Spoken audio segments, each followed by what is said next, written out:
ఓ ఉల్లిపాయ కథ. అనగనగనగనగా ఒక ఊరిలో ఒక ఉల్లిపాయ, ఒక బంగాళదుంప, ఒక టొమాటో అని ముగ్గురు స్నేహితులు ఉండేవారు. వాళ్ళు ఎప్పుడు కలిసే ఉండేవారు. అలా ఒక రోజు ముగ్గురు కలిసి బయటికి వెళ్దామని బయలుదేరతారు. అలా కొంత దూరం రోడ్డు మీద వెళ్లేసరికి ఒక కారు వచ్చి టమాటోని ఢీ కొడుతుంది. అప్పుడు టమాటో కాస్త చితికిపోతుంది. ఉల్లిపాయ, టమాటో ఏడుస్తూ ముందుకు వెళ్తారు. ఇంకొంత దూరం వెళ్లేసరికి రోడ్డు పక్క నుండి ఒక పెద్ద బండరాయ దొర్లుకుంటూ వచ్చి బంగాళదుంప మీద పడుతుంది. అప్పుడు బంగాళదుంప కూడా చనిపోతుంది. ఉల్లిపాయ ఏడుస్తూ ఇంటికి వెళ్తుంది.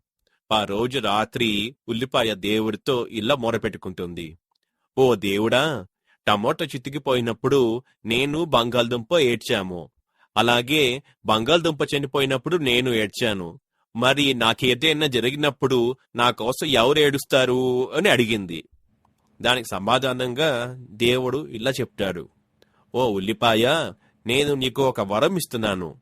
ఎవరైతే నిన్ను కోస్తారో వాళ్ళే ఏడుస్తారు అని వరం ఇస్తాడు. దానికి ఉల్లిపాయ సంతోషిస్తుంది.